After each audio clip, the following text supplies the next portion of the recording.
Hi everyone, this is Jim. Welcome to this postmortem of my Blitz game number 712. I have the black pieces. My opponent plays e4. I go with e6, the French defense. And now he goes with knight f3, a very rare move. But actually you'll see we transpose back into a more normal line after I play d5 and he takes. And I take back and then he plays d4. See how the numbers suddenly jumped up? We're at 13 moves in the database and 13 games in the database, and after d4 we're at 340 moves in the database. This is the exchange variation of the French defense. Normally it's played in a slightly different move order. Normally, let's see, it's e4, e6, then d4, d5, then white takes, and then plays knight f3. But you'll see we get to the same position after he played d4. He did the exchange first. Brought his knight out first, then did the exchange, and then played d4. So just did the same moves in a different order. It appears to not matter too much. There didn't seem to be any big ways for me to take advantage of that deviation from the normal sequence. So this is a pretty standard position, and the move I typically see here is bishop to d3. And that leads to a very even kind of position, say bishop d3, bishop d6, both sides castle. And then white could continue with knight to c3 or bishop to g5. It seems fine. Let's see, there was one interesting wrinkle here though. This move, knight e5, you see it has a question mark after it in the database. So bishop d3 is what I see in practice. Looks like knight e5 is something that was tried for a while and then abandoned, because you see the winning percentage is quite low, and it's also not on the list of moves that the chess engine thinks are good. So knight e5, I was just curious about this. I guess because bishop d6 starts to put some pressure on it. Knight to c3, castles. I'm just kind of curious about this sequence. Bishop e2, c5. Yeah, so it looks like black gets counterplay by pressuring the knight and trying to undermine it. So it looks like that's the way to deal with that bishop to knight to e5 move. Anyway, my opponent played bishop e2, and we're basically just out of the opening book at this point. I continued with normal development. This is a good square for the bishop. You know, there's always this question whether you need the bishop here to protect against the pin, or whether you should play h6 here to stop the bishop from coming out and pinning. I did allow the pin in this game, and it got me into trouble later, but I don't think the pin itself was the cause of the problem. I just didn't play the correct move at a certain point. Anyway, let's see, he castled here. Getting ahead of myself, bishop to f5. I get my pieces out, so that's why I'm not taking time with this h6 move, but certainly that is a playable move, so something you want to consider. But I had a plan for unpinning. Let's see. So anyway, he went knight c3. I went knight to c6. I think that's a little mistake. The chess engine really likes the move c6, and I ended up playing that move later anyway. I was kind of attracted by this idea of bringing my knight out here and going to b5 and threatening on c2, a kind of a simple plan. But actually, it kind of paid off for me. Well, first I had the castle to get away from his rook, and then he finally develops his bishop with the pin, and I played this move knight to b4, putting some pressure on the c-pawn and just seeing how he would defend it. And the chess engine says white is fine here with just rook to c1, and then now maybe I'd play c6. I need to, at some point I need to control that b5 square, because otherwise his knight hopping in there is quite annoying. So it'd be an okay position for both sides, but maybe with a slight edge for white there.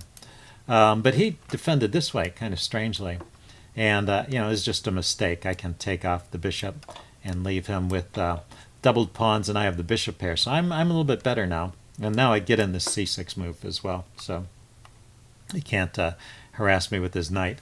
But I still haven't quite dealt with this pin yet. But my idea is to drop the bishop back, put my queen here, and unpin in that fashion. So it just takes me a couple of moves, but he plays some good moves here. He goes knight e5. I decide first to kick the bishop. This doesn't cost me any time because he moves the bishop back, just asking the bishop if it really wants to stay there. And now I play bishop to c7, preparing to play queen to d6 and unpin. And just before I do that, just in time, he has this move queen f3, which comes with tempo because my bishop is loose on f5.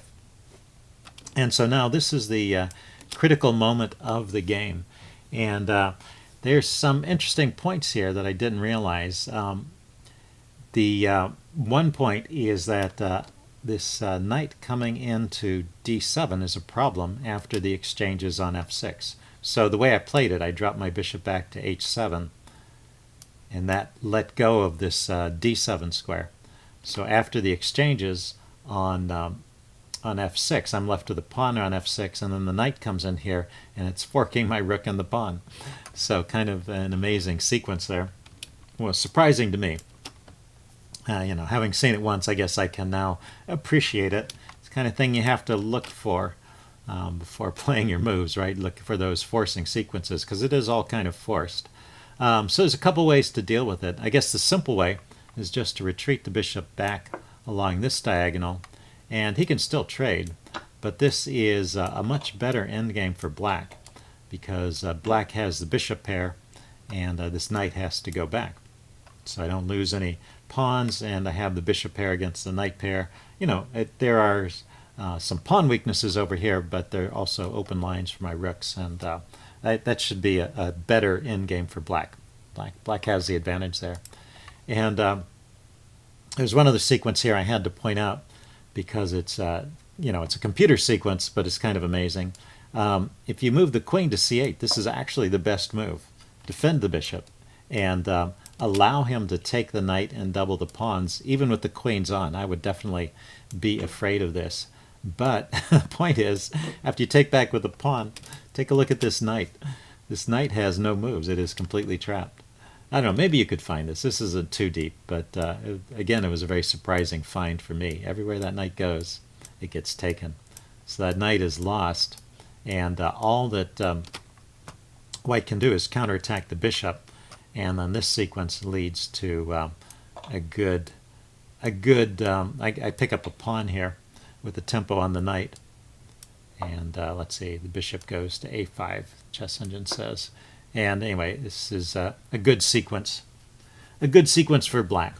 And even though with the queens on, I guess even seeing this far ahead, it'd be a little difficult for me to play, because you don't want to expose your king with the queens on the board, but white's king is exposed too, so I guess it's equally dangerous for both sides.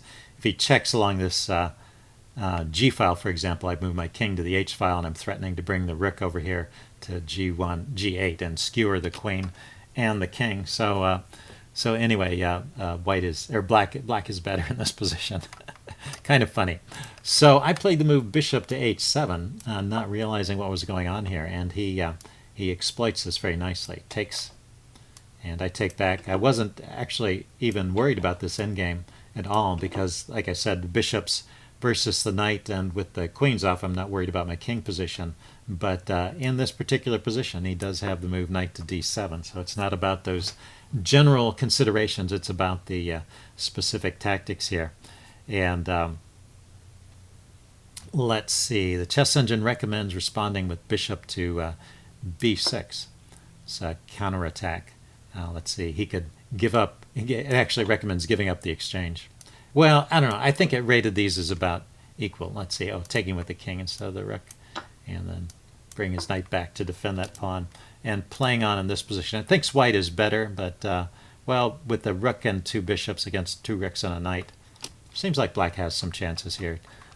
So a playable endgame. Let's see, this was also about equal. Let's see, he takes here, but he gets rid of my bishop pair advantage by force. And then once more, there's this kind of amazing computer sequence. But the key point here to notice is that this knight is once again trapped. I guess it's kind of the theme of this game. There's no square the knight can go to. So I don't have to rush to take. I just took automatically. So the chess engine, after I take, his rook comes into e7 with a double attack on my bishop and on my pawn, because my king is over here not defending the pawn anymore after I take the knight. So that's the thing. And the chess engine finds a way to deal with that. I guess I could immediately play rook to e8. That might solve the problem quickly. But anyway, the exact line the chess engine gives is bishop to b6, attacking this pawn and getting the bishop away from any rook e7 attack. The knight, well, rook e7 played anyway, attacking this pawn. Rook a to b8, defending it. Knight to e2 now, defending the d pawn here, and now rook to e8, chasing his rook away. The rook drops back to e3, so that if I trade, at least it undoubles his pawns. Not there. It goes all the way back to e3, and then now I take the knight. So, and once again, I get an endgame where I'm slightly worse, but I can play on. It'd be interesting. So anyway, king takes h7 allows white to win a second pawn here. So he comes in here directly, so he spots that idea right away. Not too hard to see, I guess. I protect my bishop, and he grabs the pawn. There doesn't seem to be any way around that. Still, with the bishop versus the knight, I was going to play on here. Let's see, he dropped his rook back to f3, and I went rook to f8. He exchanged. Cancel that. Exchanged. Took back. And then he went rook to e1.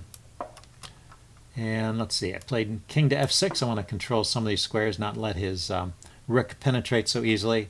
And he played knight to d1, so that was actually his first mistake in the game, other than, you know, his endgame play, his opening play wasn't the best, but there were no actual blunders there. But this is a mistake because it gives up the d pawn here. And I play bishop b6 immediately, so at least I spotted that one.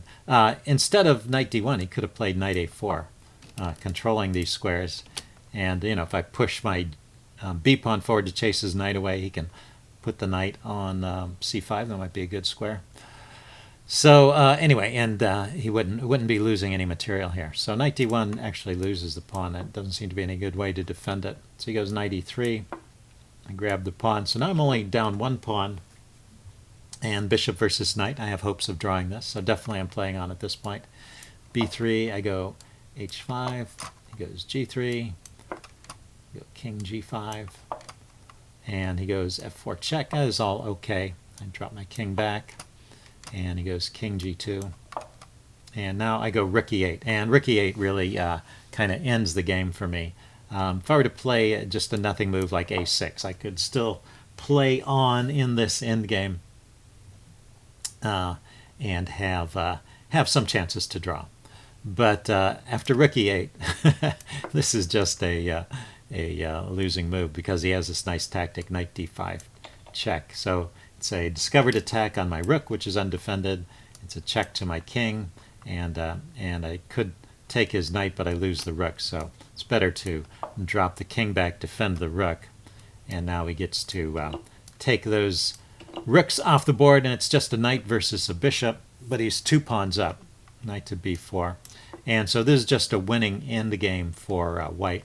I think I kept playing because he'd made one mistake. He might make another, but he doesn't make any more mistakes after this. He cautiously moves his pawns forward and keeps that 2-pawn advantage. And I'll cancel that. You know, I had played some pawns forward to break up his pawn structure, but he's still 2 pawns up, and they're both passed pawns at this point.